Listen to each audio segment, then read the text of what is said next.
Hey, what's up, everybody? Trying to live stream here, and of course, right as I get going here, the chat is not working, at least on my end. I know there's chat happening because I saw it earlier.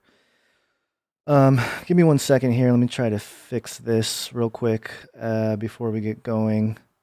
I don't know why it's not loading. Of course, things don't work when we need it to. Hope everyone's doing well. Super late night, and I just wanted to talk about something that happened tonight. A video of mine was taken down from YouTube, and then I'll get into it as soon as I try to fix this live stream chat thing here. Let's see if this works. Sorry about this, guys. And there's no point to actually talk if I can't see who I'm talking. I mean, it's better if the chat is going. Hopefully the live stream's working. And again, I can't tell because I can't I can't see anybody. Or I can't communicate with you guys out there. All right, let me see here. I'm gonna have to do this on the fly. I'm gonna go. All right.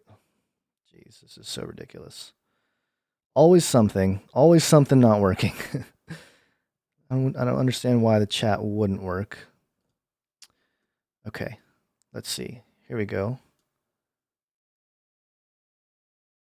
All right, so I think I got.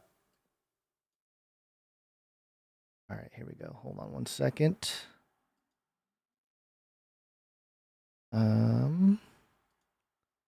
There it is. Restream chat. Okay, let me resize this real quick because it's a little bleeding out a little bit. There we go. Almost there. Hold on, guys. You get to see what kind of things go on behind the scenes here to get all this to look somewhat decent on the screen. Okay. All right. Hopefully that's working. How you guys doing? Yeah, I know it's super late for most of the country and stuff, but it's about 11 p.m. where I am here in California, and just wanted to do a quick live stream and talk about what happened tonight. So, just going about my day. Got to see the baby today and hang out, and I get an email from YouTube, and let me share it with you guys. So here's my email from YouTube. Your video has been removed from YouTube. And it says here, hi, Face Like the Sun. As you may know, our community guidelines describe which content we allow and don't allow on YouTube. Your video, The Real Virus, was flagged for us to review. Upon review, we've determined that it violates our guidelines and we've removed it from YouTube. We know this might be disappointing, but it's important to us that YouTube is a safe place for all. If content breaks our rules, we remove it. If you think we've made a mistake, you can appeal and we'll take another look. Keep reading for more details, blah, blah, blah. And I'll go ahead and, I guess, submit my appeal after this video here. But if you guys saw which video this was it was titled The Real Virus, but really the video was about sin. Okay, I mean, I talked about COVID and some of the things going on, but that wasn't really, my opinions weren't really based on that. It wasn't anything that, I mean, of course, it's going against, your mainstream view. If you're watching, the news all day, then, of course, some of the information that I shared may be contrary to that. But the point of the video was that the real sin, or the real virus, is sin, and YouTube took it down, which is alarming because you think about what content has been taken down in the last few years, and especially after the election, a lot of it was political. If you talk about Trump or whatever, people, YouTube is left leaning, whatever it is, it was more political based and conspiracy based, I suppose. But it wasn't. They didn't really specify exactly what it was. It was kind of. It just seemed like it was a lot more to do with politics than anything else.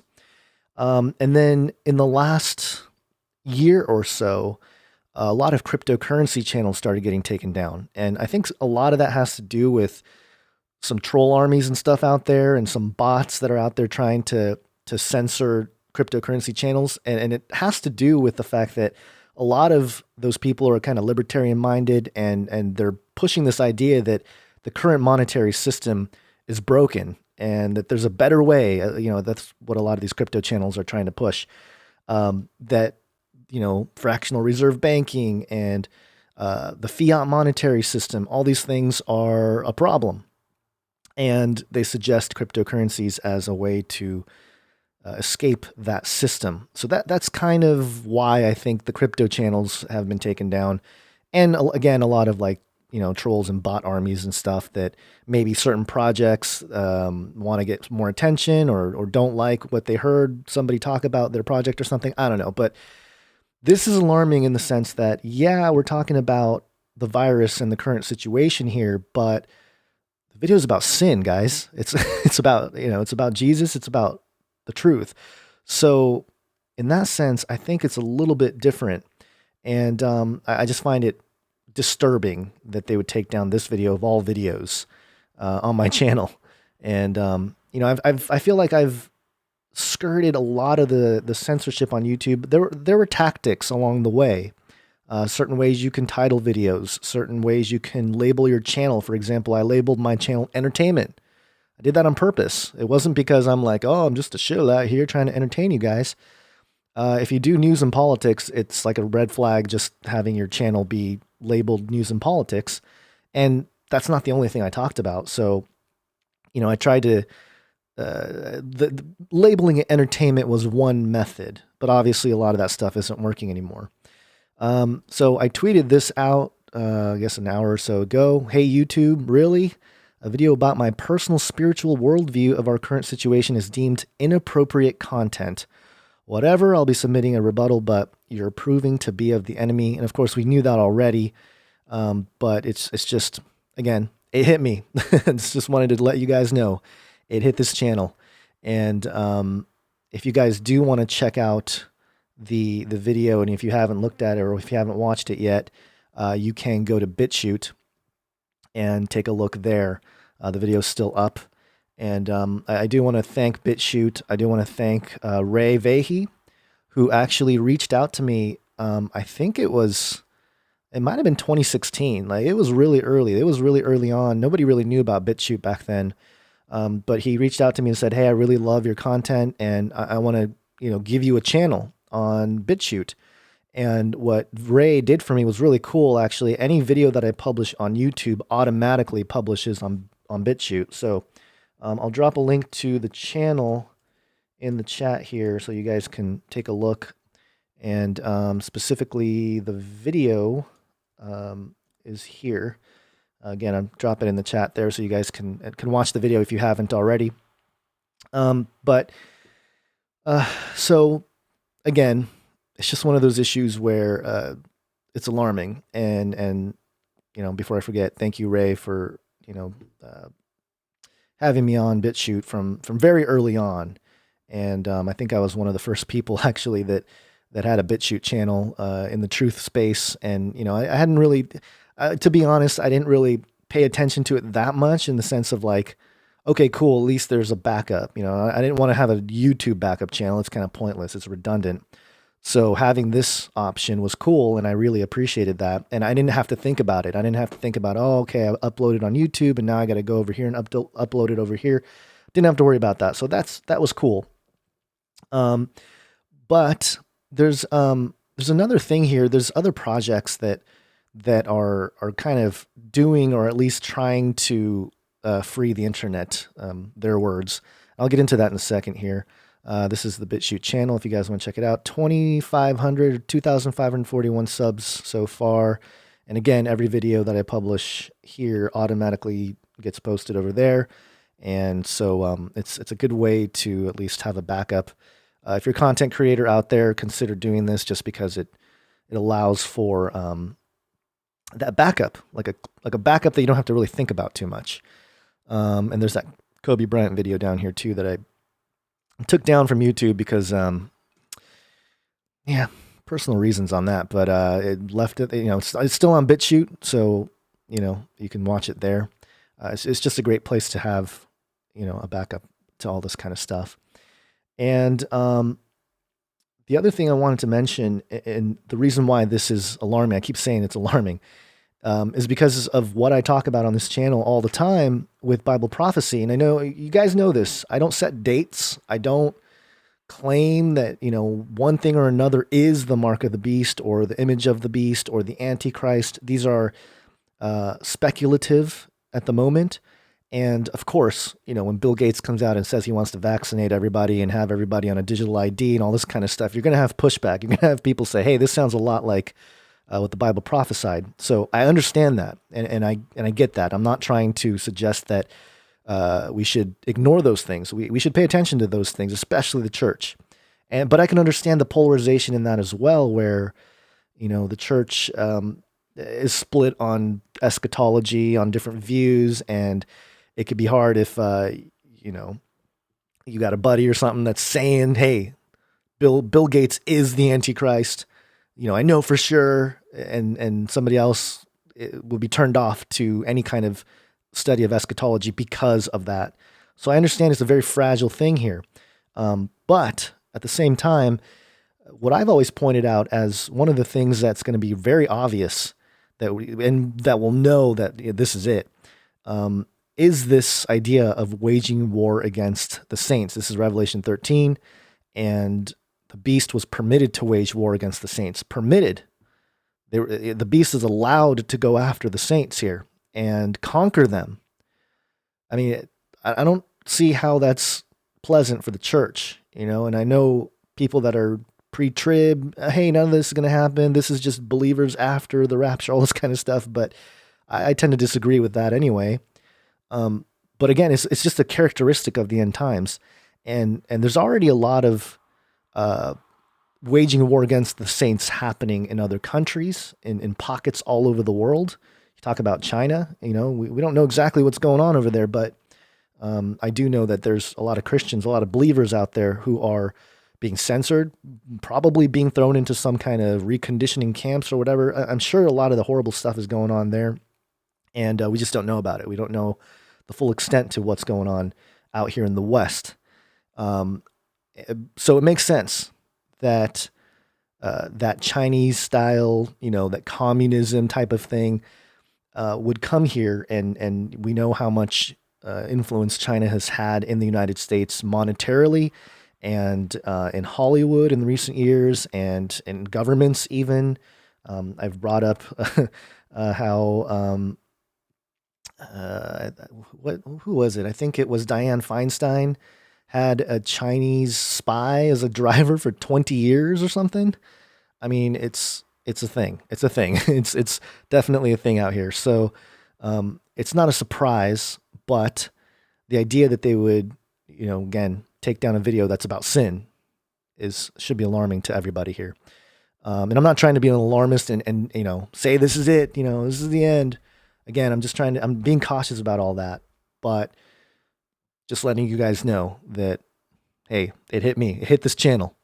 And it took a long time. I feel like I did pretty good. I got a lot of videos demonetized like a lot of people have, but I've never had a video actually taken down by YouTube. And I feel like I've sort of tried to snake, that's not the right word, snake, wise as serpents. I tried to kind of, avoid certain, it is self-censorship in one sense, but it's just kind of being wise about what you're putting out there. If you're just kind of belligerent and doing it, it's almost like, hey, take me down, that's one thing. But, I've tried to keep the content in the context of, hey, these are my opinions. These are my beliefs. These are my thoughts, and not be political and not be really, overtly for or against any kind of party or anything like that. I've always tried to be as honest as possible when it comes to all the world events taking place and just reporting what's happening on one hand, but also sharing my opinion on the other. And I'm allowed to do that because we're in America and this is my channel, technically. But I understand also that YouTube owns this platform. YouTube has control of this platform. YouTube can do whatever the heck they want. And, there's not much we can say about that. So in that sense, hey, good on YouTube for trying to keep it a safe place for everybody. Hey, can't have a video about sin being the real virus out there on YouTube because that's, I don't know, too much truth. So I wanted to point that out, and I wanted to let you guys all know that that's what happened here. And tomorrow, I do plan to do another live stream with Basil for Canary Cry News Talk, and we'll discuss those things. And, just ironically, this happens on the eve right now for me, but I know for other places around the world, it's already May 1st. It's May Day. It's Illuminati Day. It's the big ritual day. So just a lot of convergence of things. If you're going to talk about taking down a video about sin being the real virus in life here. So just checking the chat, seeing you guys all in there. Good to see you guys all here. And that's one thing cool about having a chat thing in there, to just know that, hey, number one, that the live stream's working, and number two, all the opinions here. I saw some people talking about the Noahide laws and stuff like that, and I know some of the Zionist stuff has been coming out a little bit more, and I've tweeted about some of those things as well, if you go check out my Twitter account. But one thing I do want to mention this, because I just got in contact with somebody, a representative from a company that's out there. They're called Unstoppable Domains. You'll see that link up there, unstoppabledomains.com/r/like-the-sun. Basically, it's a referral link. And if you guys don't know, and I've mentioned this before, there's one company that owns all the .com extensions and all the .gov extensions and all the .edu extensions, and that's VeriSign. It's a company called VeriSign, and it's the reason why everybody has to pay every single year to have a domain. And this affected me directly. I don't know if you guys remember, but facelikethesun.com expired, and my hosting service, whatever, I must have turned off the notifications or something. I didn't know about it until it was too late. And I went in and I thought, okay, maybe I had to upgrade some of the licensing or whatever. Turns out I lost facelikethesun.com to some company that's what they do. Some company that swoops in and takes domains from people that aren't paying attention, and they expire, and they try to resell it back to those people. And facelikethesun.com, if you go look out there, it's on sale for like $2,500 or something. And I'm like, I'm not going to pay $2,500 for facelikethesun.com. It's the reason why I moved over to facelikethesun.net. And so I've experienced this directly, this direct thing of a centralized company owning all the .com extensions. Imagine how much money VeriSign makes. Okay, again, they own .com, .net, .edu. It's ridiculous how much power they have in terms of the internet, and how much money they're probably making, because everybody that wants a .com domain basically has to rent their domain from VeriSign, or by proxy through platforms like the hosting companies, GoDaddy, whatever you're using. So there's a company here called Unstoppable Domains. I just want to mention it because there's a referral link, and I'll play this little video here. They're kind of trendy, San Francisco, whatever, but at the very least, the message of what they're trying to do is pretty consistent with, at least in the short term here. I'm not talking long term. Long term, we know where this is headed, right? We know where this is all going. Short term, I think it's something to look at least learn about, because what this company is trying to do is, as it says here, set the internet free.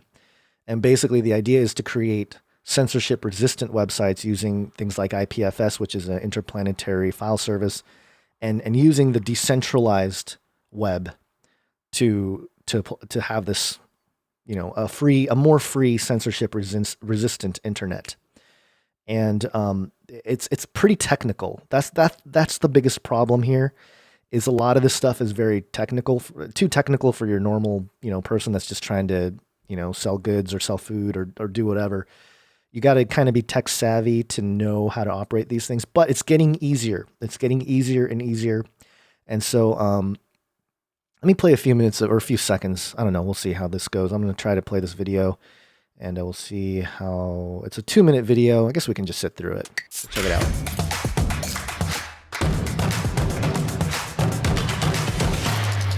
Super trendy. I want to actually set the internet free. So it's not that, it's not just about philosophy, it's about action. So that's why I describe myself as a pragmatic revolutionary. Our founder, Matthew Gould, got very focused on this idea of blockchain domains and how they could make cryptocurrency payments better. And that was the initial germ of an idea for the company, and it evolved into eventually what it is today, which is a full blockchain domain registry. We are essentially a registry business similar to VeriSign, which owns .com, except for that we create our domain name systems on blockchains. So what's unique about blockchain domains is they can do two things that a regular domain can't. The first is to be a payment gateway. So you will attach all of your cryptocurrency addresses to this one domain. You can tell it to me, I type it in and pay you. I don't need to know what your crypto addresses are. I don't even need to know which currency you want to receive. So if you've ever made a payment inside of a cryptocurrency wallet, when you go into the send field, you need to remember somebody's 40-character address. Impossible for me to just tell it to you. With a blockchain domain, I can just tell you my domain name, you can type it in and you can pay me. And I can use this domain theoretically in any wallet. It's a universal system that can be used by the user and is controlled by the user. That's number one, very unique. Regular domain names don't have this functionality at all. The second is to build uncensorable websites. In the current internet, it's extremely easy to have your domain seized from you, and therefore your website will be taken down. It's also very easy to get your content seized. Like if you store your content on Amazon Web Services or some other service like that around the world, it's very easy to get a takedown. With a blockchain domain, this is impossible. No one can put up the website or take it down other than you. All right, so you guys get the idea here.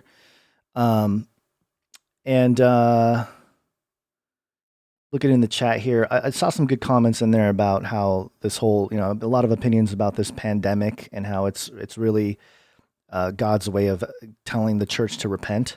I do think so. I think there's a part of that that's true. But it's hard to, it's difficult because we know that this whole lockdown thing is on purpose. So there's kind of two sides to that thinking, is that on one hand, yes, it kind of put a mirror up to life, and it's kind of a reality check for everybody in terms of what's most important, what's valuable, all those things. But also it's definitely, on purpose to the economy was going to crash anyway. They have some plans to move things into a different system, so to speak. And I think there's going to be a difference between a system that is brought to you by the people, independent people, and a system that's going to be brought to you, handed to you basically by these centralized entities continually.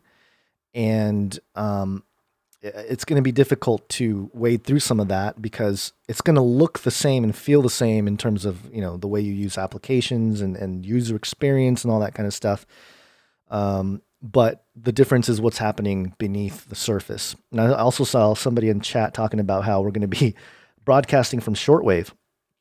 And, I've been looking into shortwave as well. I think that's a thing for sure in terms of, being able to communicate in the future. Yeah, that's for sure a thing. And what's interesting, though, is I think people have tried to figure out ways to send cryptocurrencies on shortwave radio as well. So there's, again, it's not all going to just be, oh, this is it, this is the end. It's going to be a battle. It's going to get worse. It's going to divide the world more and more and more. And I tend to think that the whole transhumanist topic that I've been covering here on this channel for a long time, and I always reference Dr. Hugo de Garis, who we talked to back in 2013 or 2014. He wrote The Art War, and he truly believes that we're going to have gigadeath. We're going to experience gigadeath, which is very prophetic in the sense that at least 1 billion lives, on Earth destroyed, at least, right? I mean, and it's got to do with a different type of human. You have your Terrans. Well, this is according to Dr. Hugo de Garis, the way he understood what might come. The Terrans who basically are saying, I'm going to remain human. I'm going to remain the way I was born, how from Adam to Noah to just throughout down the line of history, humanity as God created us. And I'm not going to enhance myself. I'm not going to inject myself with any kind of upgrade or anything else. I'm going to stay human. So you got that group, the Terrans. And then you have the cyborgists who will say, hey, we need to merge with technology. We need to merge with the machine. And we need to basically, keep it's kind of like the Elon Musk thing, merge with the AI to keep up with it. So there's going to be a whole group of people. It's already starting to happen. I mean, when I talked about this in 2011 to people, just on the street or like in church or something, people were like, huh? Like, what are you talking about? You're crazy. But now, I mean, shows like Black Mirror, it's become much more a conversation for normal people. And I think most people are like, yeah, it doesn't feel right. That kind of stuff is creepy. It's weird, whatever. But of course, the desensitization that happens from a lot of TV shows and all that kind of stuff, eventually it's going to break down. People are going to start buying into gadgets and, eventually it's going to become inject this into your body or put this in your brain or whatever it is. It's going to be in you. And, that's a point of, something that, I've talked to Basil about too. Like, people are freaking out, even at me at first. And he's like, I'm going to wear VR goggles. I'm like, really, dude? You're going to wear VR goggles during news talk and on the thing? And we were talking about it, and it's like, yeah, but if we're going to really be honest about what might take place here in the near future, at least he's not injecting anything, and at least he's not on it all day. Okay. There was a guy, you can look it up on YouTube. There was a guy that was immersed in VR for like a week straight or something. And he said he was dreaming in VR, dreaming about the, pop-up screens coming up. And so I don't think it's good for you psychologically. And I'll make that, pretty clear. But, if you're on it for a couple hours to do a show or something like that, whatever. I don't think it's that big of a deal. If you want to play some games in VR, kids are doing it nowadays. Again, I think the issue here is where it's headed more so than like, hey, I tried VR. Like it really, all it is a glorified screen. It's really not much more than that. If you think about it, you're in front of a computer screen already. It's just like immersive screen. There's nothing that's inside of you, but that's where things are headed. And so that's the cyborgists, but worse yet are the cosmists, according to Dr. Hugo de Garis. And those are the folks that believe that we will become God, basically, or gods, plural, whatever type of eschatology they have, based on the technology, merging with it and being a part of the internet and all this kind of stuff. And when we interviewed Dr. Hugo de Garis, he was pretty upset because he thought that the film Transcendence with Johnny Depp, he feels that Hollywood basically took his whole philosophy or his whole theory about all this and stole it from him.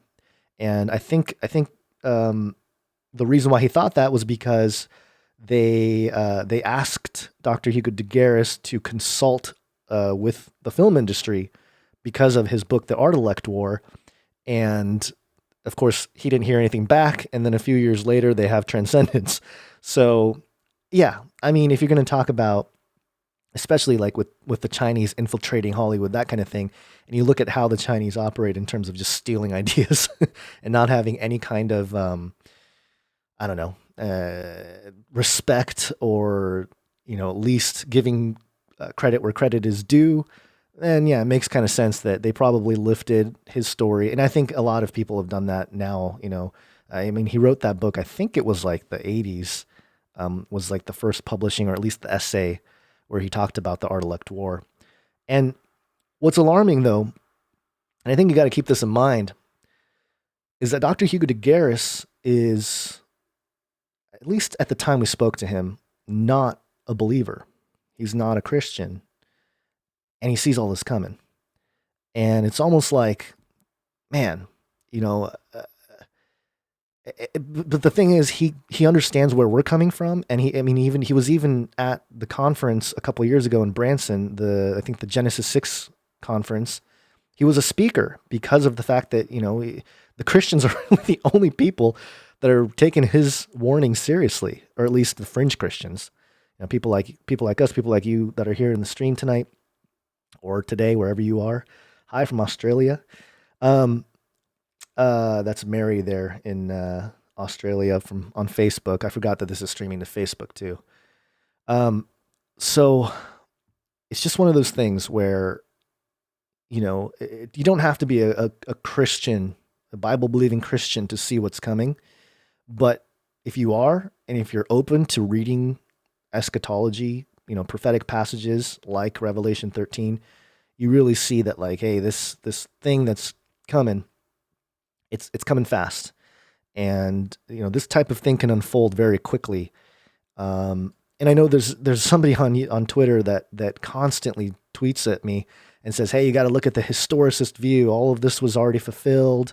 And there are preterist views as well. And I've always taken the stance that, I'm more of a futurist in terms of, what that is. And I understand the history of, there's that whole line of thinking of after the Protestant Reformation, the Jesuits basically, the Catholic Church and the Jesuits basically came up with futurism because the Protestant Church called the Catholic Church the Antichrist, the Antichrist system, the beast, and all that kind of stuff.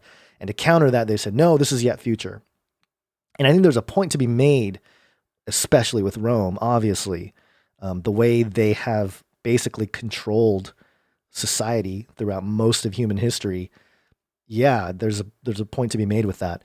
You can't deny it, in history. At least the history that we're told, right? The history that we understand today.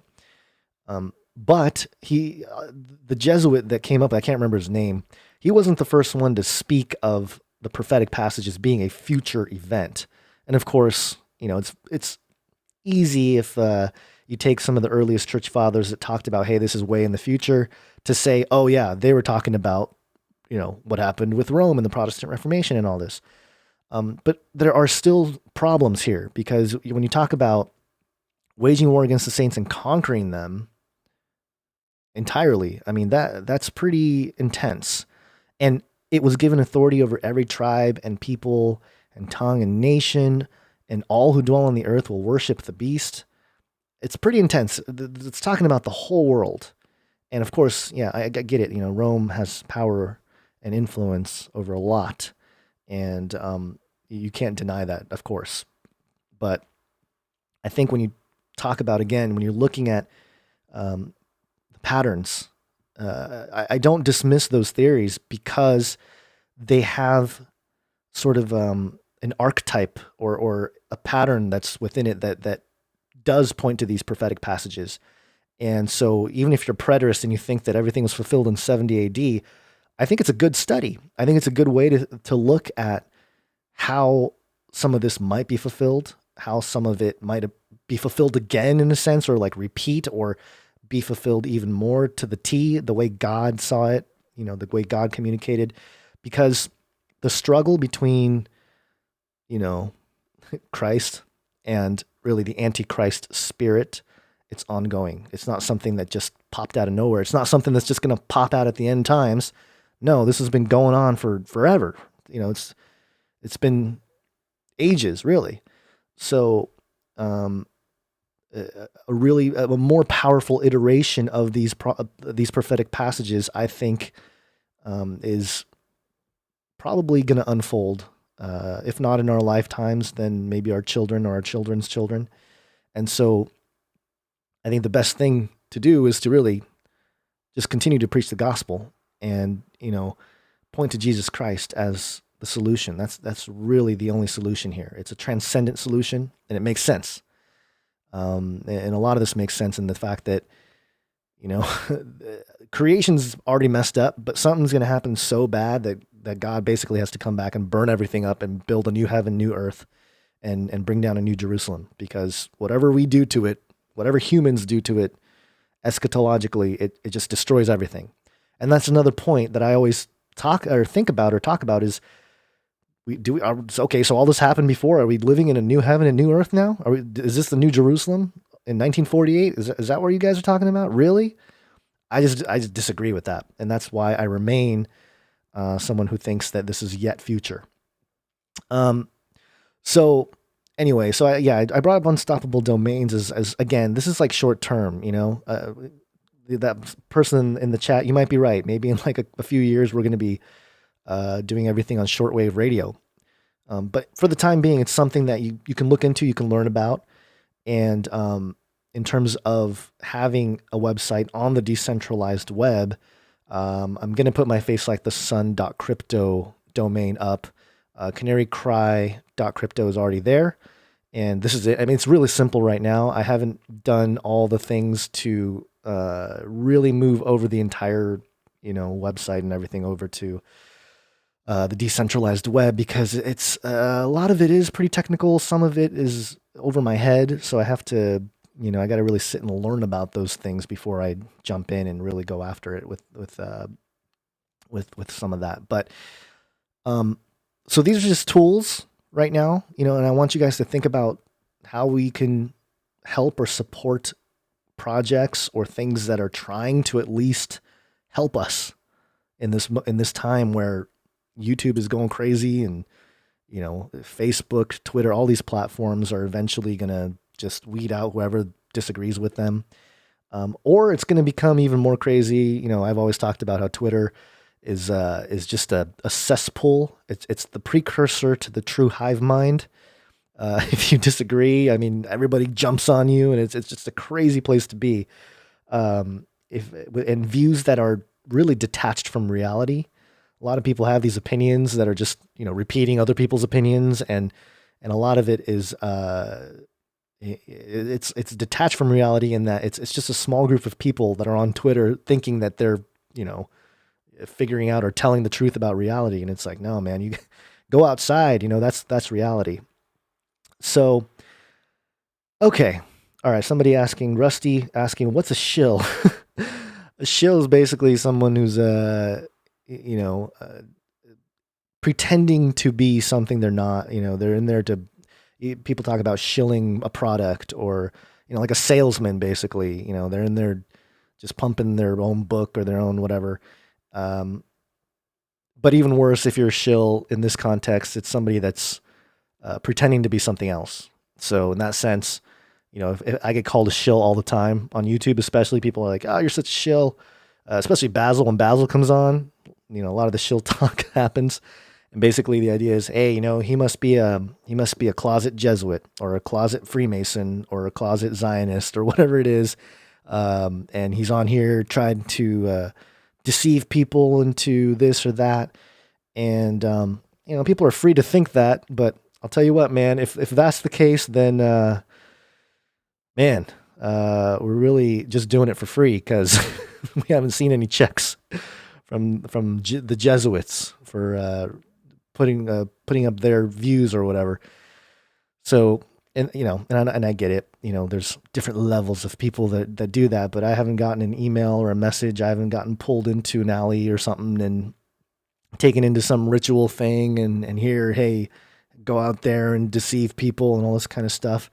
I'm just a guy. I'm not anything special. Just a person here. I have my opinions. I have my views, and they usually go against the status quo, but that's becoming a norm too. A lot of people are not believing the stuff that's being peddled to them on the news, on mainstream outlets, and that's good. But I do think that even the alternative media has been infiltrated quite a bit, in that there's a lot of people that, especially if you look after 2016, the people that really jumped on the Trump wagon and the MAGA hats and all that. And I get it. Like I get like the appeal of the whole thing, and trying to preserve the constitutional rights and all that kind of stuff. Although, again, where were you? I've mentioned before, where were you in 1913? Where were you in 1933 when they confiscated gold? Where were you in 1971 when they took the dollar? There's all sorts of times in history where people could have acted and people could have done something about it, but they didn't. There's less of an excuse now because the information is a lot more readily available, but I think that's why there are psychological operations happening now that are much more sophisticated than they were back in most of history, especially in the 20th century.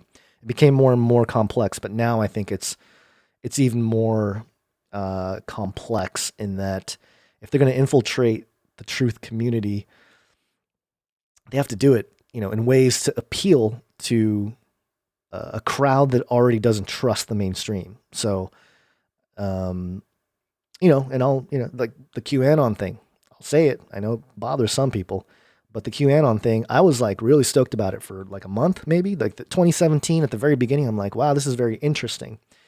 I wasn't like pumping Q or anything like that, but I was like, this is very interesting that there's this kind of an underside, allegedly somebody in the Trump administration leaking out information for the public to see, blah, blah, blah, all that kind of stuff. And that could be the case now. But as soon as they started talking about, hey, read these books, these are books that you should read, and they were all like crazy new age books. This was like 2 or 3 weeks into it. It wasn't even that long into it. I was like, yeah, okay, obviously something's not right. And then, Alex Jones picked it up, and Jerome Corsi came out, and they're all sitting there saying, hey, we know who Q is and all this. And I was like, yeah, it's all just nonsense now. Some people outside doing late night chats outside there. So Stephen Adams in there in the chat saying the Q stuff sounds like ARG psyop. A shilling is a coin. That's right. Yeah, a shilling is a coin. This VA rocks hard. Blessed Fringe. The pandemic was a D-Wave simulation AI. Could be. Is there proof of that? Or, I mean, I know it was a simulation for sure. And that's the thing, there's so much of what we're seeing now, I think, has been simulated on multiple levels already. That it's one of those issues where, we really don't know. I will say this is just an opinion. Just an opinion. Be very clear about this. But people always talk about like, hey, they can take down the internet at any point, which is true, and they can EMP everybody to death and all that kind of stuff. 5G, all these things. But there was a guy, I don't remember his name. Someone in the chat might remember his name. He was a guy, and again, you never know with these things, right? But he was a guy that came out. He was a banker that became a whistleblower, and he did some interviews out there, and he allegedly, according to this guy, he was doing all the bidding for the top elite of the elite. He claims it's like 1,000 people of a bloodline or a family line or whatever. And he was helping him do stuff to other countries and companies and all this kind of stuff. And the moment he had to walk away was when he was invited to basically like a child sacrifice situation. And the Hungarian guy, yeah, Jeffrey Jones, the Hungarian, I forget his name. But he talked about how he mentioned something, and he said that, the top 1,000 people or whatever, and he said some of them aren't human. And that struck out to me. If he is a disinfo agent, he might be letting out some truthful information in that. I wouldn't be surprised whatsoever if this top bloodline, whatever it is, this top elite, the people behind everything. Okay, this is like, it's not just one particular thing. It's not just Rome. It's not just Zionists. It's not just, it's just behind all that stuff. The faceless ones. We don't know their names even, It's entirely possible that these folks have already injected themselves with whatever, and have already started the process of enhancement to where they're already kind of in the internet, where they can kind of monitor stuff that's going on the internet. Think about the Cerebro, Professor X of X-Men, right? He goes into that big room, he puts on the little headset thing, and he's able to kind of get a sense or feel everybody in the world or whatever. That type of thing might already exist. Ronald Bernard, thank you, Hawk Davison. That's his name, Ronald Bernard. If anybody is unfamiliar with what I was talking about, look up Ronald Bernard and his testimonies. Again, don't believe everything you see. Don't even believe what I say, obviously. You should do your own research. I'm just a guy. I keep saying this. I'm just a guy on the internet. Shouldn't believe what I say anyway. But I will preach the gospel until they won't allow me to. And again, bringing it back for full circle to why I started this live stream. It's because YouTube took down this video that was about sin. And very convenient that on May Day, May 1st, Illuminati Day, they would eliminate a video, or I guess it was the eve, but they would take down the video. And you know what? It didn't even have that many views. I think it had, well, depending on who you are, I think it had like 17,000 views, which is, I mean, it's still a lot, you know, for if you're just a normal person. But, you know, with I have 263,000 subs on this channel. And I know a lot of my videos have not made it to people who are subbed. I get messages constantly from people saying, "Hey, I was unsubbed from your channel. I never unsubbed. Hey, I never get alerts from your videos or anything." So obviously there's been some kind of shadow banning, I think it's called, going on with a lot of my videos. And another video that definitely was shadow banned was, let me see here. Let me see if I can find it. Yeah, it was this one, Deep Dive into Creepy Microsoft Patent, A Coin in Bible Prophecy. I published this on April 1st. And on YouTube, I think it only has like 14,000 views or something. And this is the video, again, way back on April 1st, where I read, I didn't read out loud, but I read the entire Microsoft patent for mining cryptocurrencies with your body and your brain waves and your organs and all kinds of stuff. Excuse me. And I just kind of did a breakdown. I did some of the highlights of what stood out to me. And again, this was back in April 1st. And then it was like 3 weeks later that I saw a bunch of people on Twitter starting to freak out about it. And you know, obviously when you get on Twitter and somebody says something and it's got thousands of views and thousands of shares and all that kind of stuff, it became pretty popular because of the patent number, which has a 060606. And Chris White actually made a good point in his podcast. If you don't know who Chris White is, he was in Age of Deceit, the first one, Fallen Angels, and the New World Order. He's the guy behind Ancient Aliens Debunked. And he was very influential early on when I started to do this type of stuff.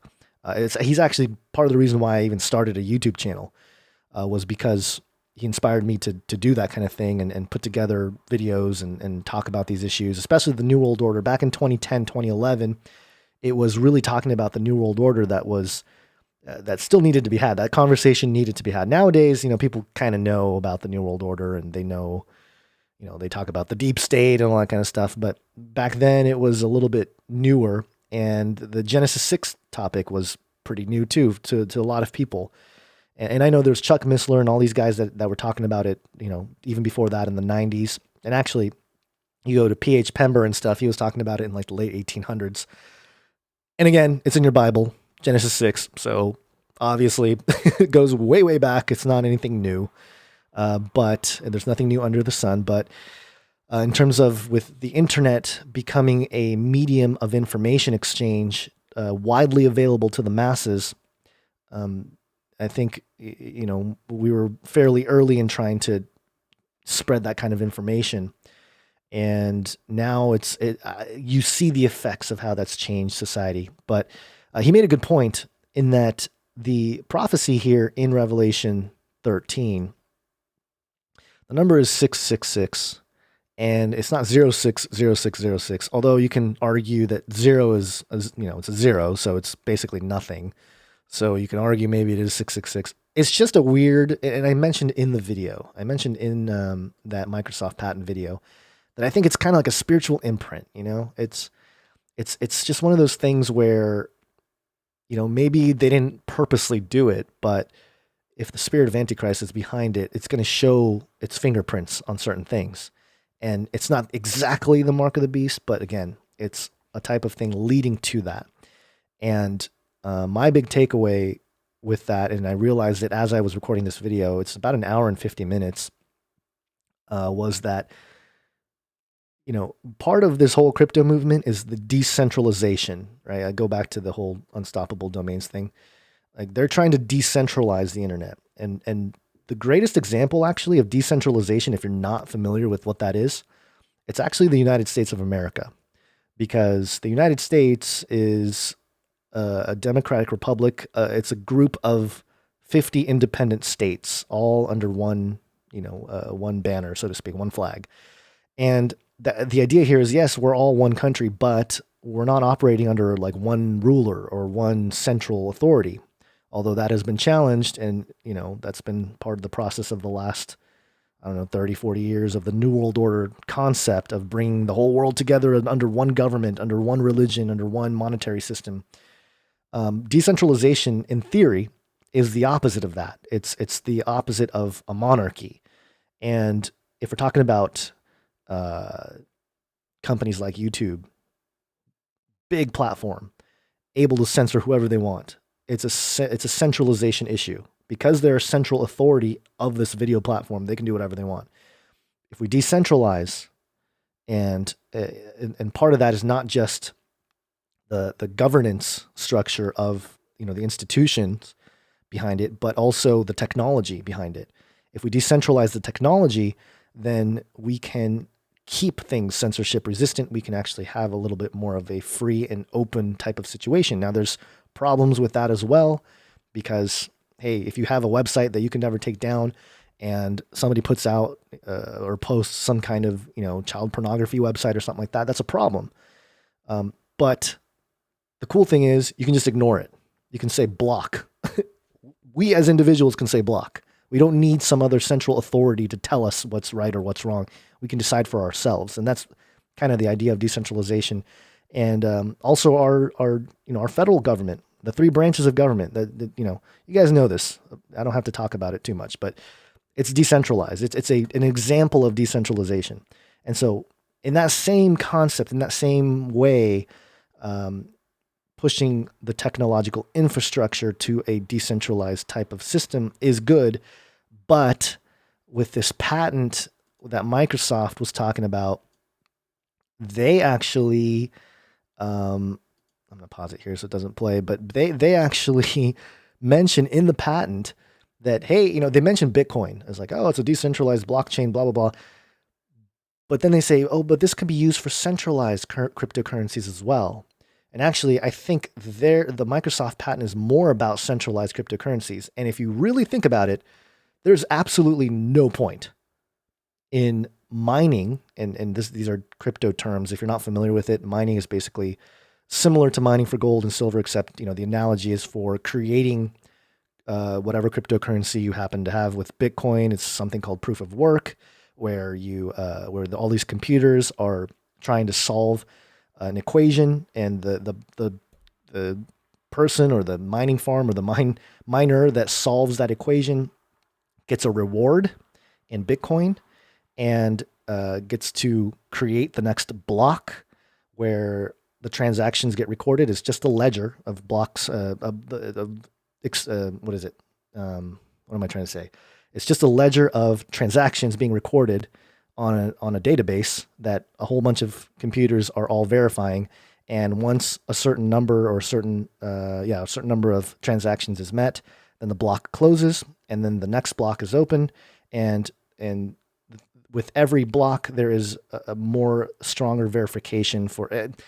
Anyway, it might be confusing some of you guys with all this, but the idea here is you can't have so a centralized authority like the Federal Reserve, they can print money however much they want. It doesn't matter. You don't need people mining for stuff because they can just print it. If anything is centralized, you don't need proof of work. It's pointless because they can just control how much of the currency they're printing. So the fact that this was a big giveaway, it was a big sort of showing of what they're about with this patent. If you read it, because they say, oh yeah, we can do it for centralized cryptocurrencies. Again, there's no point. The only reason to have bio, biological, oh gosh, what's going on out there now? Some kind of biometric measuring your brain waves to your organ movement to your body movement to all these things. The only reason to even have that, you don't need it. To have all those monitoring systems is to control you. That's the only reason why. There's no other point.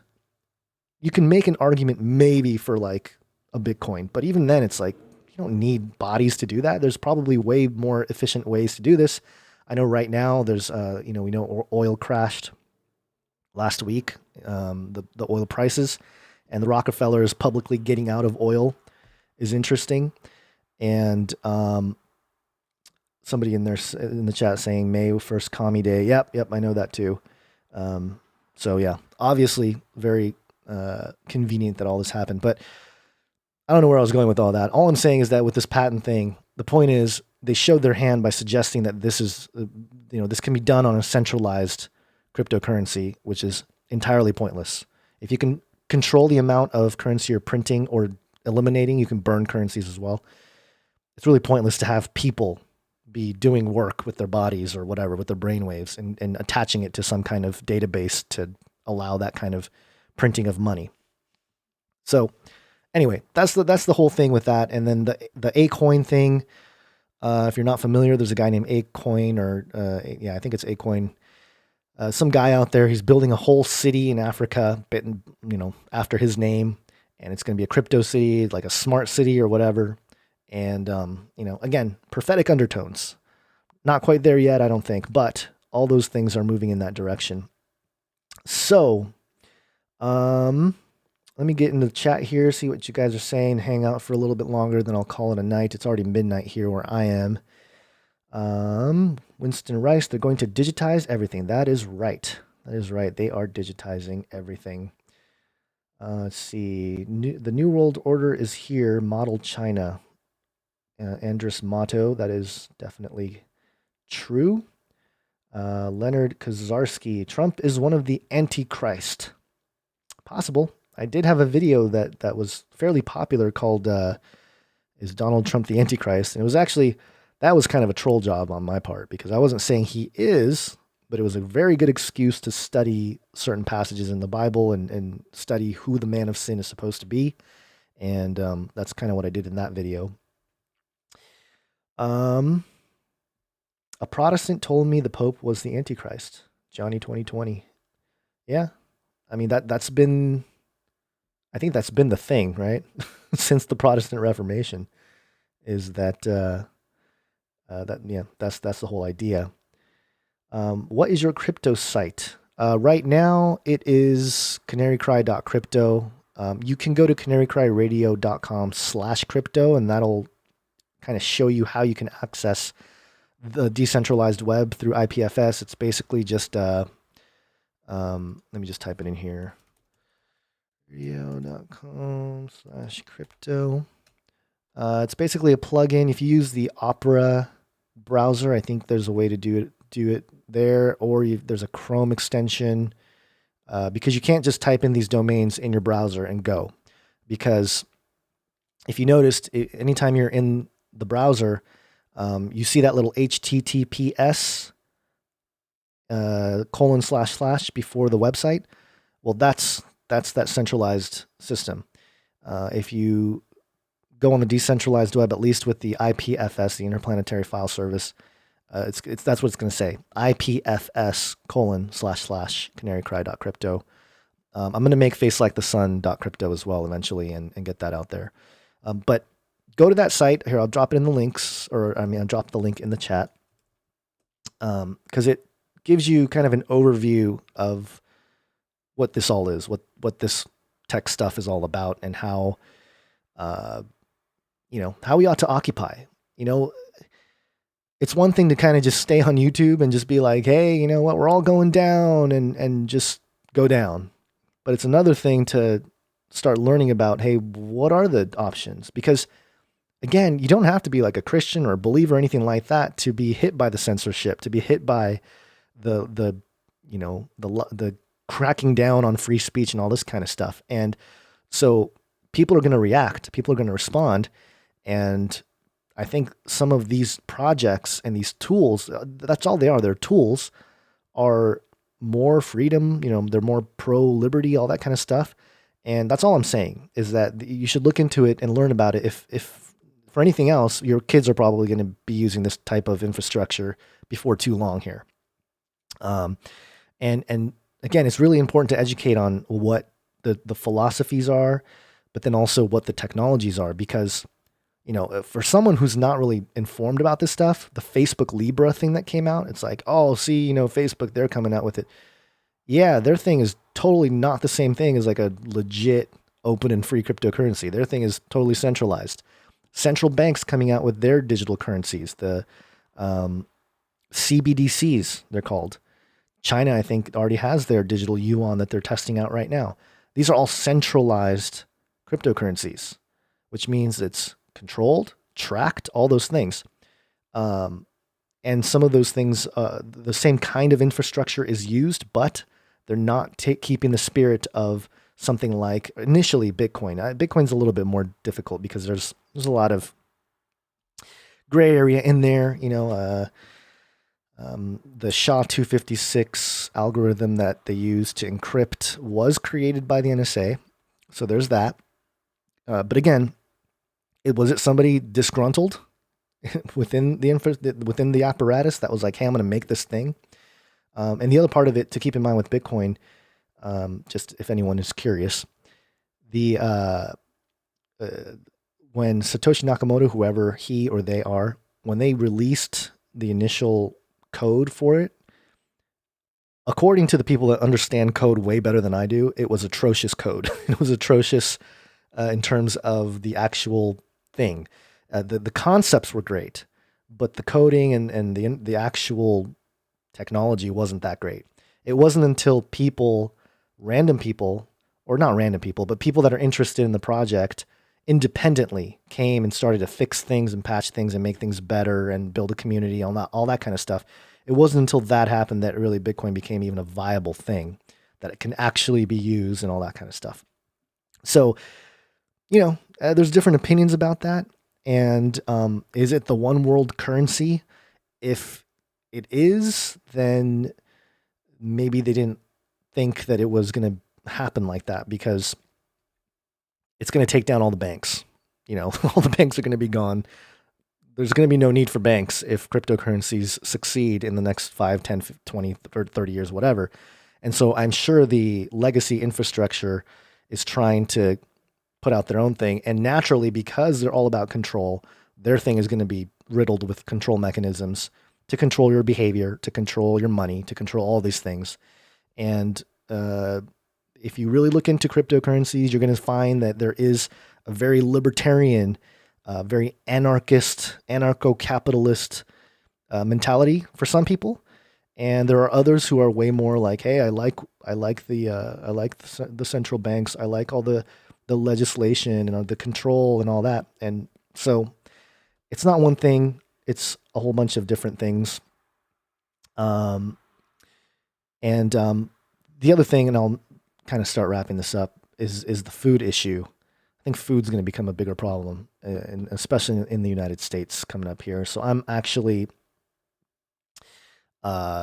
working on a side, I guess it's like a business or a job or something to help some local farmers and get food to people's doorsteps, just straight from the farm to the people's doorsteps. So I'll be announcing some of that if I get it off the ground. It'll be a lot more local for me. I'm going to have to focus locally here where I am in Orange County, California.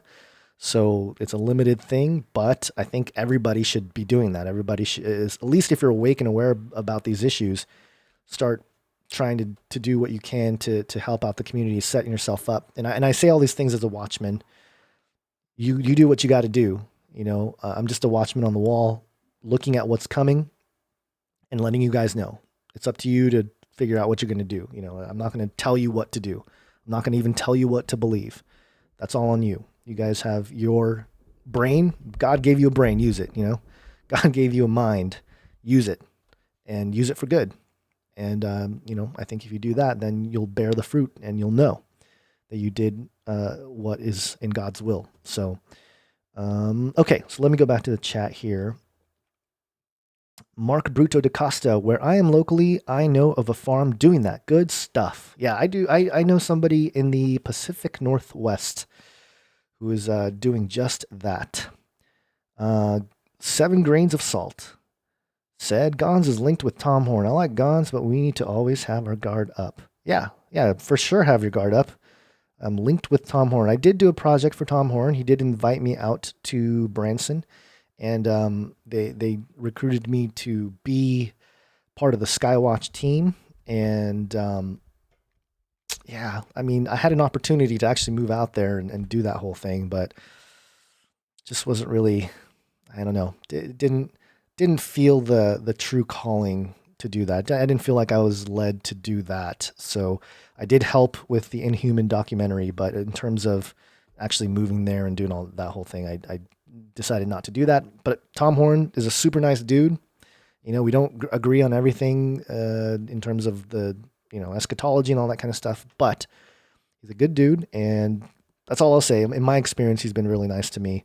So there's that. I know some people are saying something wrong with Tom Horn. I don't know. I don't know. He might have been. Actually, I don't know. I don't know what it is. Maybe someone can fill me in on like what the whole problem with Tom Horn is in terms of like, is he in with certain people or like I don't know what the thing is. But okay, what else is being said out here? Contact the White House and ask Trump to stop internet censorship. Takes only 3 minutes. Act or quit complaining. Again, yeah, we can do that, but you're just asking the government to help you, and I don't know. It's kind of pointless in my opinion. I mean, you can again, not saying it's a bad thing, but yeah, I don't know. It's just like, hey, government, help me. It's just I don't know. I don't really. It's not for me. I know that's a thing for a lot of people out there, but for me, I'm more of kind of like a independent kind of guy. I just like to do my own thing. So I respect government, and in terms of the positives, obviously there's a lot of negative and a lot of overstepping of the boundaries of what our government was placed here to do. And in terms of turning the tides in that regard, that's why Trump won. That's why Trump has a lot of followers, is because he's going against this wave of just crushing all the freedoms that we allegedly had through the Constitution. And there's a place for that. Obviously, I'm more for that than against it, but I don't think it's the absolute solution. Call the White House, end up on my list. Stephen Adams again. It's all a psychology game. Andrea Garcia, that is 100% right. Everything is a psychological. We are in a much more of a psychological warfare now than ever before, because of the way we can research information, the way we can share information, because it's changed so much in the last 20 years. We're on. The war has really changed in that sense, for sure. Aaron James, when you get time to go watch a clip, 17 seconds, Leland Jones channel.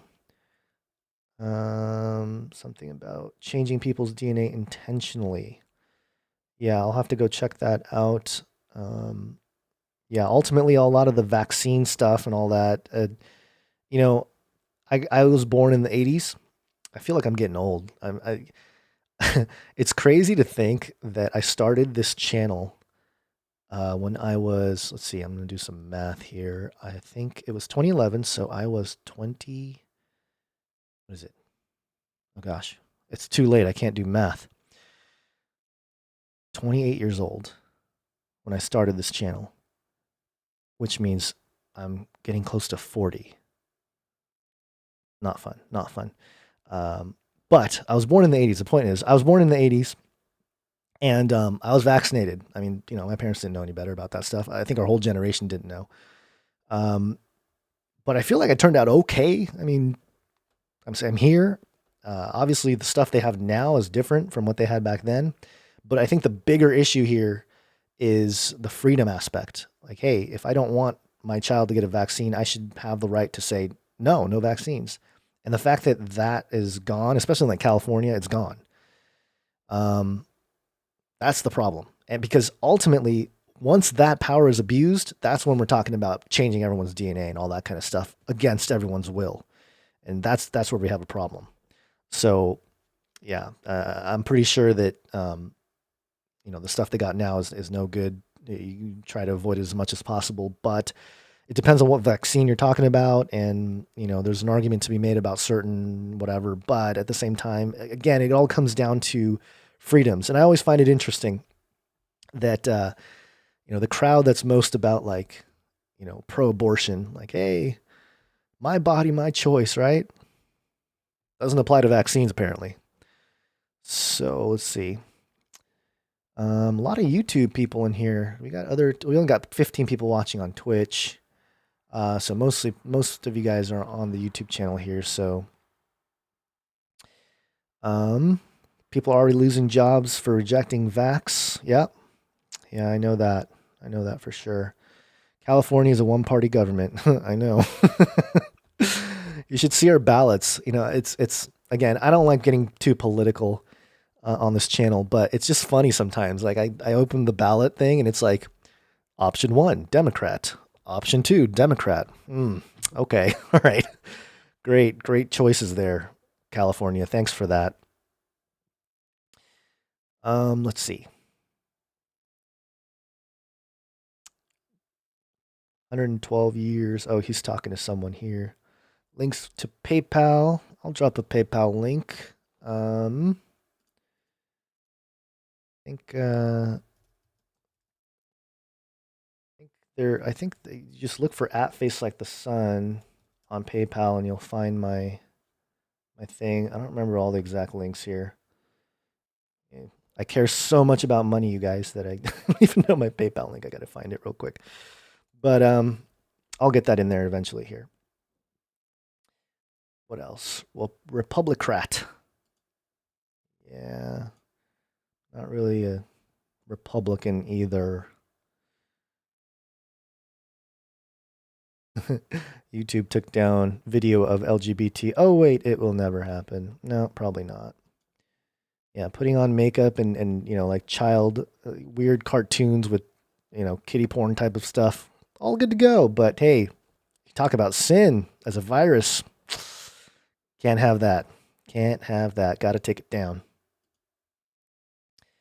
And again, if you guys are joining me late here, the reason why I started this live stream tonight super late was because my video about the sin virus, basically, it was taken down by YouTube. Said was a put it here up again, inappropriate content. Whoop-de-doo. Okay, PayPal. I'm still trying to find my PayPal link.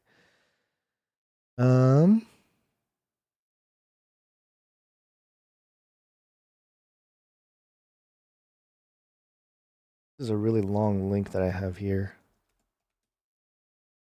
Try to shorten it so it doesn't look like a giant mess. So one thing with live stream is like you guys get to see kind of just people fiddling around on their computers and trying to do stuff, and it's all just here. It's all just out in the open. So what are you guys saying? Chat's moving pretty fast here.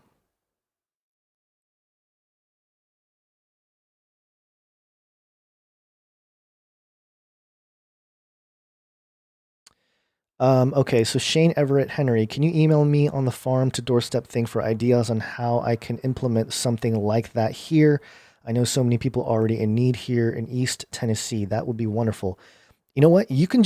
All you got to do really is just like put up a website or something and just go to your local farm really and figure out how to collect the produce either wholesale or whatever it is, throw it in a freezer, and just start basically telling your local community like, hey, through my little service here, you'll get a box of whatever you decide to buy directly to your door. You can do it as a way to just like help out the farm, or you can do it as a separate business and say, hey, you take it from a few different farms and just have, especially like meat, and just deliver it right to your door, and do it like that. It's really just a simple business idea. It's just that I don't think a lot of people are doing it. I think it's going to become more of a thing as time goes on here in the next 6 months to a year to a couple years. Let's see. They are installing 5G while all the people are in lockdown. That is true. I was actually out and about. I was on the freeway and I saw for the first time, and actually maybe not the first time. The first time it was this blatant. It was it was actually pretty funny. I wish I took a picture. It was a bunch of palm trees on the side of the freeway, and there was one like giant taller palm tree, and it was clearly, you can clearly see all the 5G units or whatever, and it looks so fake. It was like, are you even trying? Like, I don't know. It was just funny. But yeah, all the 5G stuff is being placed out there. Is the AR still in place in Cali? AR. What's AR? A little late here, guys. My brain's a little bit fried tonight. I can't really think too hard, but yeah, let me know what let me know what AR is.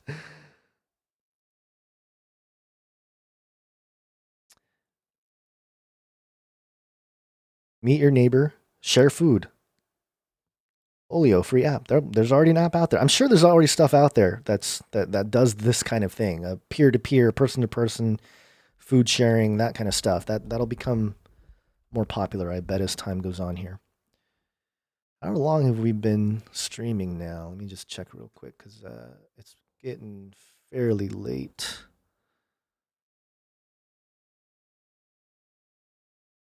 Okay, it's been going for well over an hour here.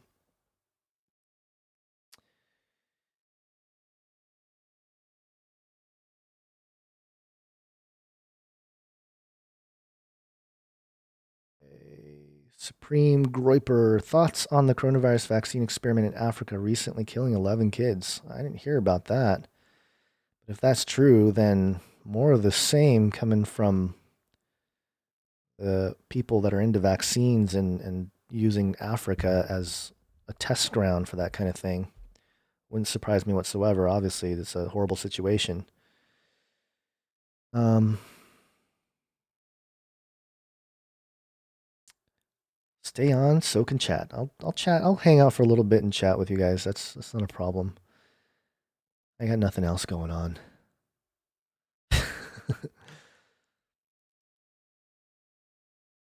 You're a believer. Do you remember this? Ask and you shall receive. God requires you. Oh, it moved. Where'd it go? Oh, chat moves. I lose it. But yes, ask you shall receive. Amen to that. And I think the problem is, even within the church, you have a lot of people asking to be basically slaves to the system.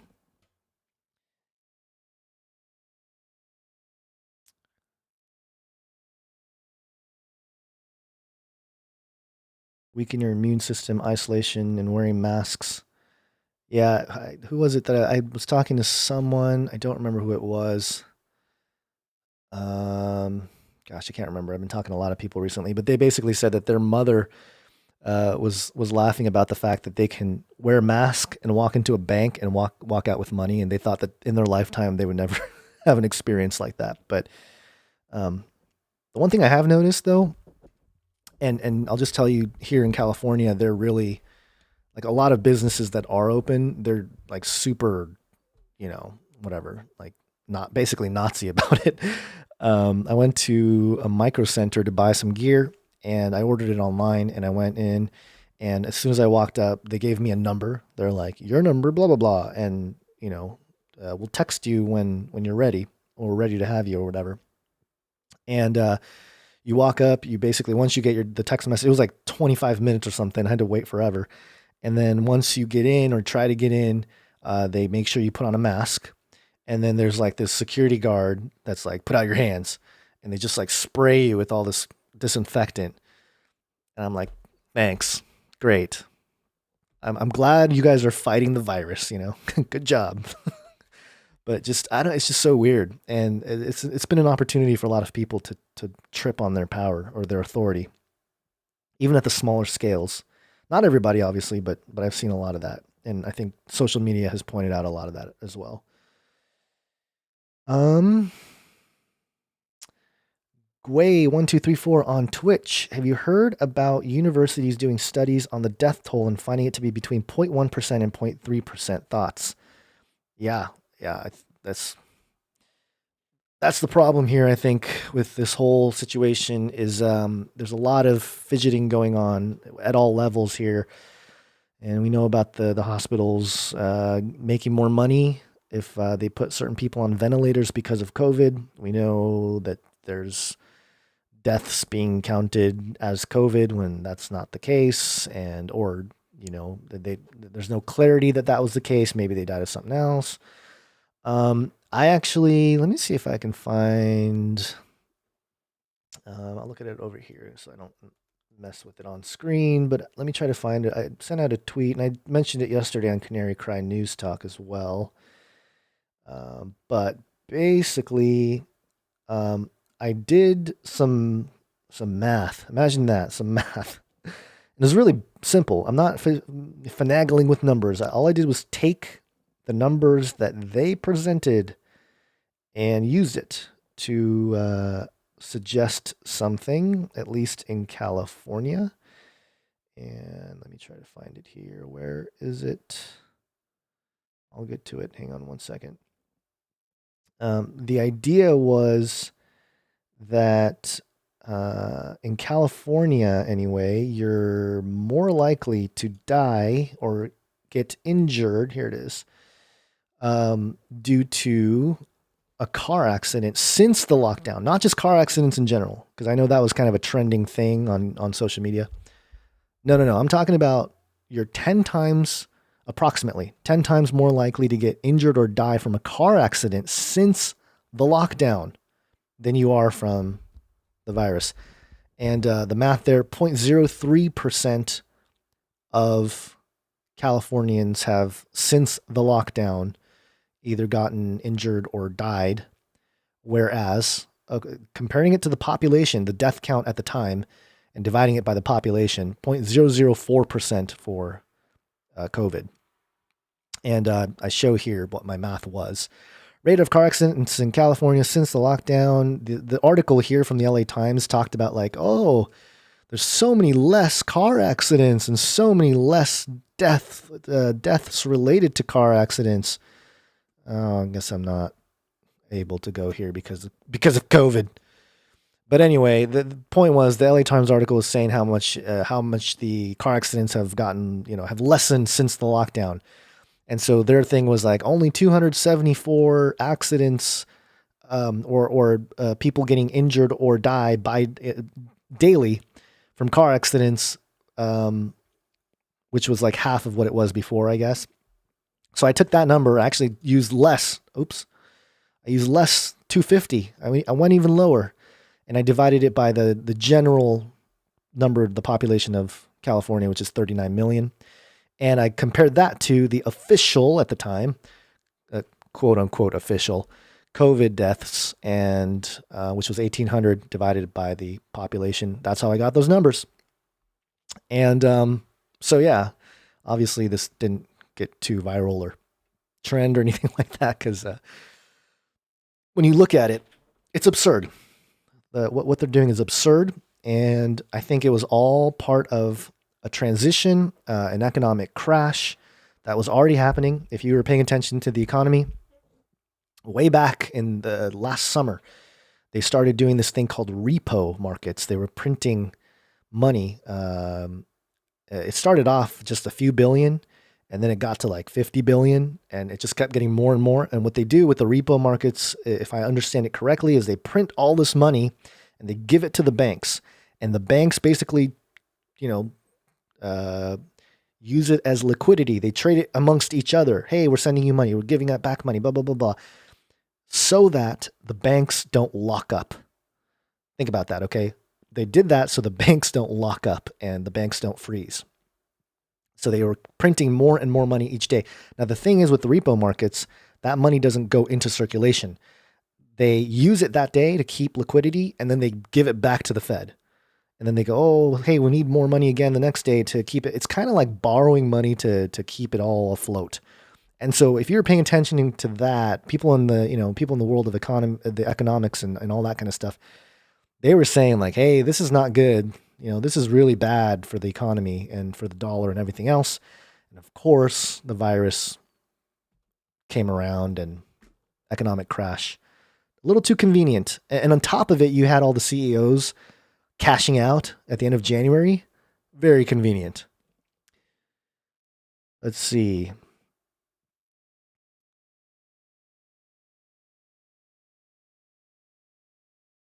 Sorry for the late comment here. How can we see your censored video? Okay, you could go to BitChute. That's where you can go to see it. I have the video here, and I'll drop the link in the chat.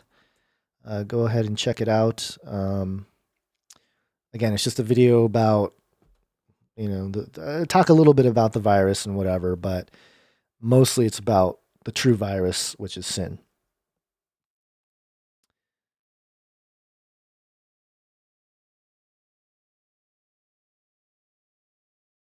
Georgia Guidestones says, be not a cancer on the earth, leave room for nature. So they are saying we are a cancer.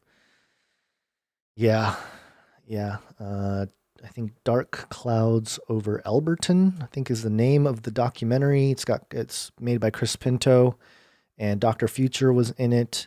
And they basically uncovered who built the Guidestones. If you're not familiar with it, it was a Rosicrucian, so a secret society guy, with a fairly wealthy guy apparently, and yeah, he's the guy that built the Guidestones, and so definitely the philosophy of the Rosicrucians was part of that, and Rosicrucians, Freemasons,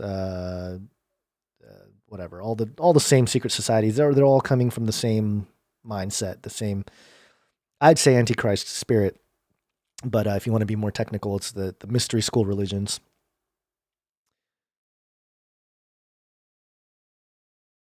Pandemic is a real movie. It came out in 2016. Type it into Google. Yes, we know about the movie, all the predictive programming. Thanks, Leonard, for mentioning Age of Deceit. Yeah, check those out. Those haven't been taken down yet, but maybe it's because it's too long and YouTube, the YouTube people that monitor that stuff, they don't want to sit through a 3-hour film, so they just let it go.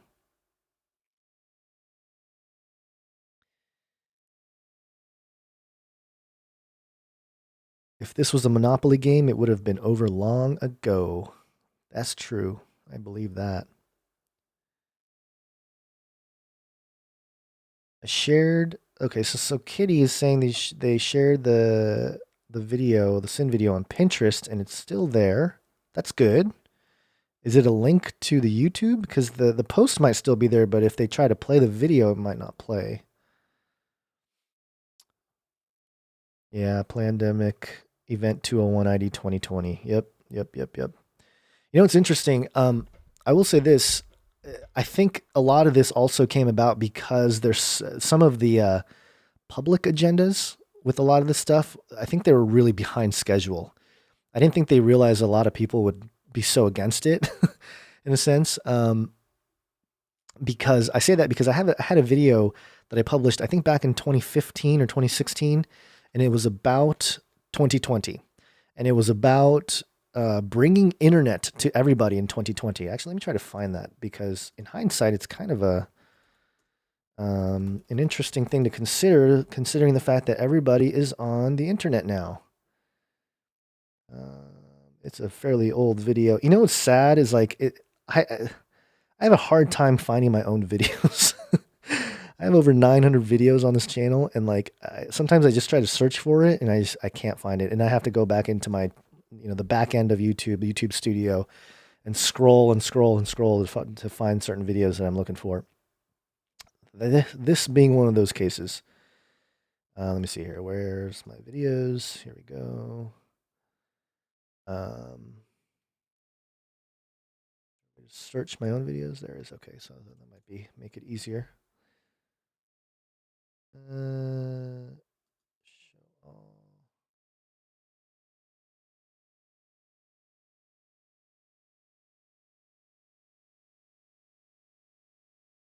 Here it is. 2020 agenda. Connect the world. I'll bring it over here. I'll share the link. Oops. You guys probably can hear some of that. My old intro.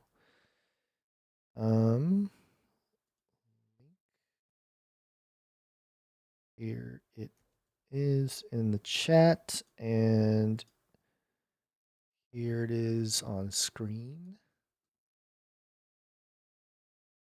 September 29th, 2015, 2020 agenda, hashtag connect the world, Zuckerberg, Gates, Bono, and others building the mark of the beast. It's part of the 2030 agenda for global sustainability. The internet and tech gurus got involved with their 2020 agenda to get internet to every person on the planet. I guess it was during, no, it was the year Flat Earth came out. So I guess, I don't know, maybe I said planet because I don't know. Mark Zuckerberg, Bill and Melinda Gates, Charlize Theron, Richard Branson, Mo Ibrahim, and Bono are just a few of the names who have signed this declaration. And while bringing the internet will probably mean improved lives for many of the poor nations of today, ultimately it is laying the groundwork for the mark of the beast and image of the beast as written in Revelation 13. And all the links and everything are in the description there. But yeah, I remember this because they were all these companies were trying to figure out ways to bring internet all over the world. And it seems like the pandemic here really put pressure on that front, right? Everyone's internet's too slow. Everyone's online now. Everyone's at home online. And so it just seems a little convenient that, what I was going to say was that they're behind schedule, so to speak. Maybe they wouldn't have pulled off this pandemic thing if they were on schedule, but because they weren't, they're like, hey, we need a catalyst here to move things along quicker. So just a theory of mine, but let's see.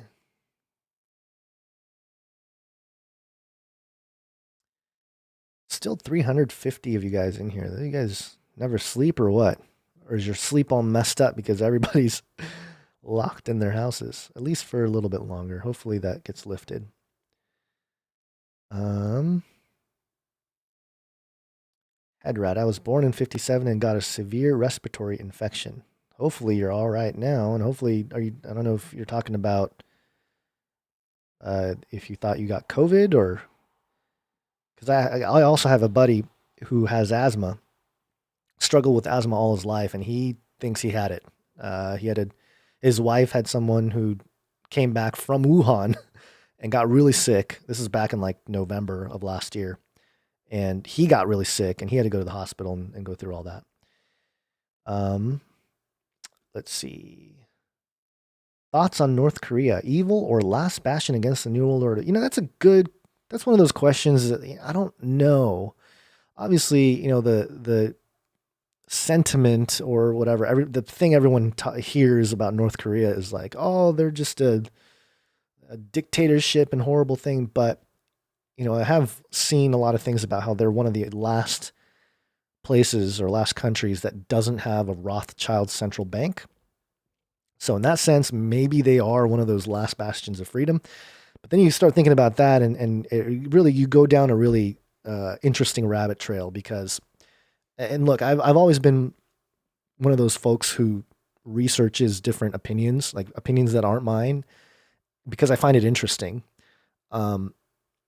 For example, when you start going down that path, you start to learn about Nazi Germany and how there's a sentiment out there. I'm not saying this was the case. There's some people who believe that Hitler and the Nazis were actually fighting against the New World Order. And the reason why all of that happened was he's vilified and all this kind of stuff is because he was trying to go against this establishment of the New World Order. And yeah, you can there's some points of reference or some data points that seem to suggest something like that, but it's hard when allegedly the book that was on the nightstand for Hitler was Helena Blavatsky, The Secret Doctrine. So I don't know.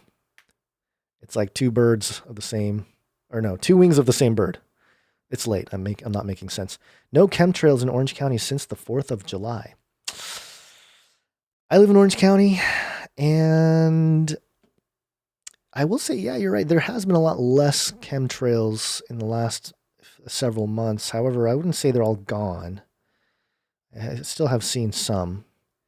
But you're right. It does seem like a little bit less than there had been. But also, something weird, at least here locally, especially when the virus thing, everyone was first locked down, there's a lot of rain. Tons of rain. And just even within the time period of this quarantine situation, we've had like pouring rain and we've had like scorching hot too. So if you want to talk about, weather control and weather manipulation, I think they already obviously, I think they've had that for years. Blavatsky is freaking psycho. Yes. Try reading like some Blavatsky, and anyone who read like that whole book and like was hanging on every word, you got to be a little psycho to be in that. Gonz, what state are you in? I'm in California, Orange County, California. I think that I didn't see the earlier chat, something about the German tech being co-opted. Yeah, I my opinion again, but I happen to think that a lot of what Nikola Tesla, not the company, the car company, a lot of what Nikola Tesla discovered with electromagnetics and stuff, I think provided a kind of free energy that they just couldn't allow. And obviously that's why a lot of it was confiscated. But I also think that the technologies that went underground for what's been labeled the breakaway civilization, that's the kind of stuff that the UFO footage that they released, or it's been leaked out for years, but officially released on Monday. I think that has to do with some of that technology. Who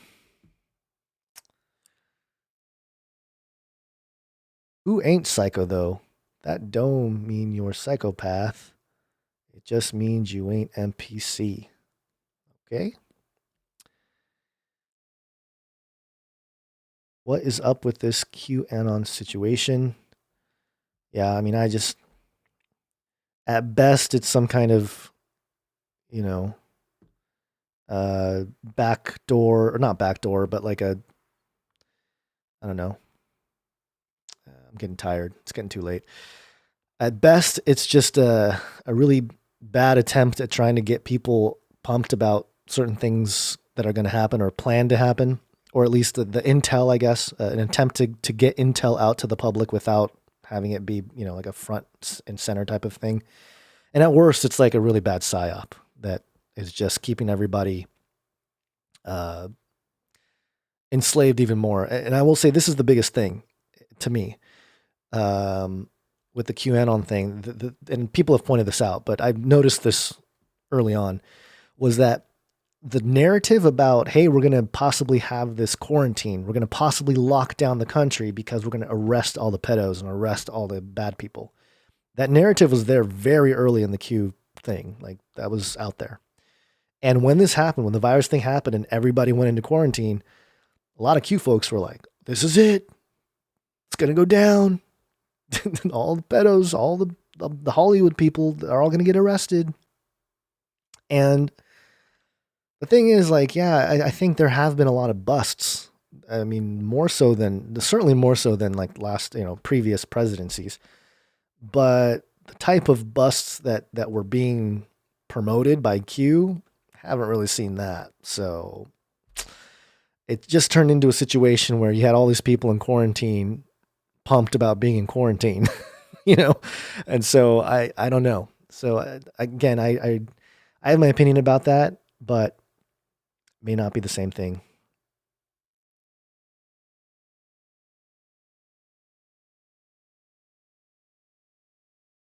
Oh, let's see. Nanotubes. Yeah.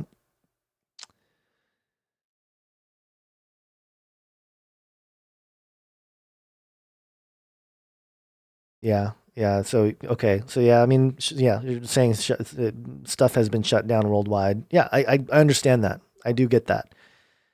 I do understand that. But I always point back to, and if you watch the Sin video here that got deleted by YouTube, I mentioned that. I mentioned actually, I don't know if I mentioned Q specifically, but I referenced a quote that I used again. Here it is. It's Manly P. Hall, who was an occultist, and he was a late life Freemason. He had written the Secret History or the Secret. What is it? I don't know. It's late. All these occult books, the Secret History of America or whatever it was, and his point. One of the last lectures he did was that in the 21st century, the Brotherhood are going to come in and clean up corruption. They're going to clean out the corrupt politics and the corrupt institution. They're going to clean it all out, and they're going to find a savior.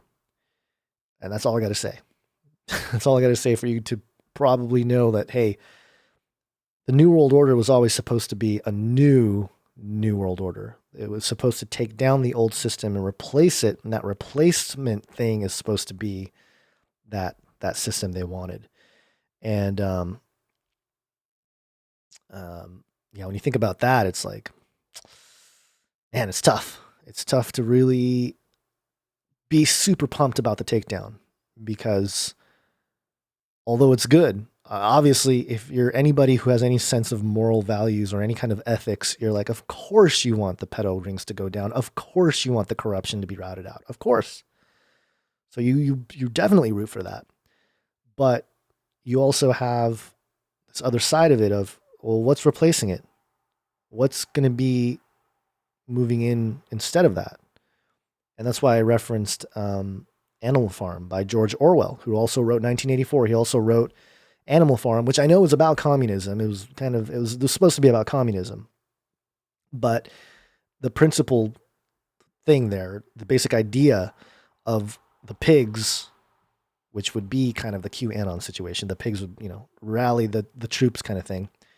And the animals, which would be the rest of us, and getting all riled up, take over the humans, which are the corrupt elite, whatever, and get everyone pumped to do it, and even help out the pigs to take them out, take out the humans, kick them out of the house because they're hoarding this great big house when we have to be out in the barn. We are slaughtered for food, all this kind of stuff. There's a big speech. The pig, actually, there's a cartoon version of Animal Farm that you can find on YouTube, and it's interesting to watch because you got the head pig, this old head pig that really tells it how it is for all these animals, what their destiny is, which is just food for the humans. And so we must overtake them. And when they do, these animals really help out and they help the pigs take it out. What ends up happening is the pigs basically just move in to the house and the animals are still left outside. So we just got to, pay attention to what's replacing all of this. And again, I say that, having mentioned the whole thing with the crypto decentralization, the blockchain domains and stuff like that. Because it's a good example here because with this type of thing, this type of project is putting the power back into your hands in a sense. You buy a domain with Unstoppable Domains, you get a .crypto domain. Like let's say, I'm going to pick someone in the chat here. Chicken Albert. Okay. All right. So Chicken Albert, let's say you go to Unstoppable Domains and you buy chickenalbert.crypto. Well, you pay for that and you own it for life. You own it as long as you own the private key, you own it. You don't have to pay every year to VeriSign to keep your .com like you do now. That's the big difference, right? If you can just own it forever, that's power to the people in a sense. So that's all I'm saying. These are tools. And because the other option here, this is again a good analogy, a good parallel here. The other option is, hey, we always hear about this. What's going to replace YouTube? What's the next thing? And you got places like BitChute as one of those things. Like, hey, we're helping out. But hey, what if BitChute really does replace YouTube completely? Completely replaces it. Everyone stops going to YouTube. Everybody goes to BitChute. Well, you're going to have a period of time when you're going to be like, hey, this is great. Freedom of speech back again on video platforms. Everyone's getting the truth, that kind of thing. But you know that platform eventually is going to erode. I'm not saying BitChute per se, but something like it. Whatever replaces the thing is eventually going to erode back into what, the New World Order, Antichrist, spirit system. It's all going to lead back to that anyway.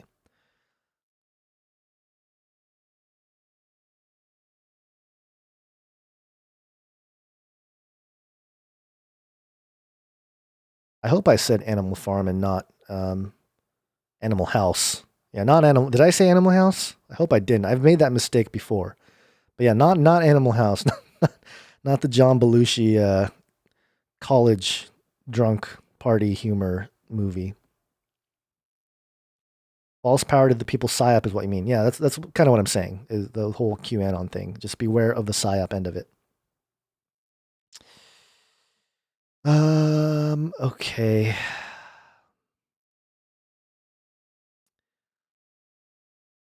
I think I'm running out of energy. I'm gonna.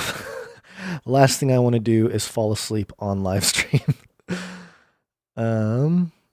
What about the one world religion? This is Jan Seidel on Twitch. What about the one world religion becoming mainly Islam in America? Seems quiet on that front. It does seem kind of quiet on that front. And hey, Jan, how you doing?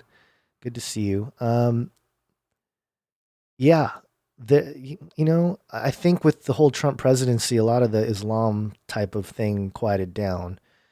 But yeah, I'd have to look into that a little more to know exactly what the plan is. I do know. Wait a minute. What was that? Something had happened where, or maybe it was another country. Something with the mosques. But yeah, most people are. It feels like that whole side of the conversation is quiet right now, which is a good reason to actually look into it. If anybody has the time to look into it, Chrislamish.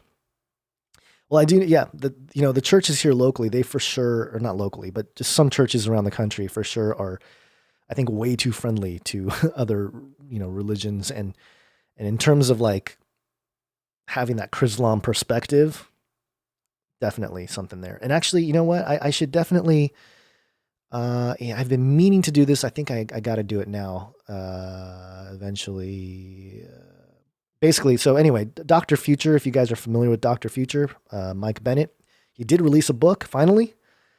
And he sent me a PDF copy, and I've been meaning to read it because he told me he uncovered some pretty remarkable things that are quite disturbing. So, and I know he was one of the first people I ever heard the term or heard the phrase Chrislam.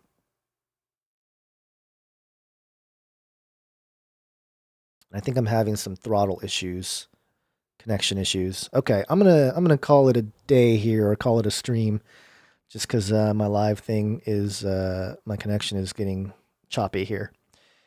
So, again, thank you guys for being here. Excuse me. Thank you guys for being here. And I'll be live streaming again tomorrow with Basil for Canary Cry News Talk. Again, the big takeaway here, YouTube took down my video about the real virus, which is sin. And I'll be repealing it, but hey, it finally came to the Face Like the Sun YouTube channel. Inappropriate content. Slap on the wrist. So there you go. Thank you guys for watching. Have an awesome evening or morning wherever you guys happen to be. And I'll talk to you guys next time. And until then, God bless you guys. And I'll talk to you soon. Take care.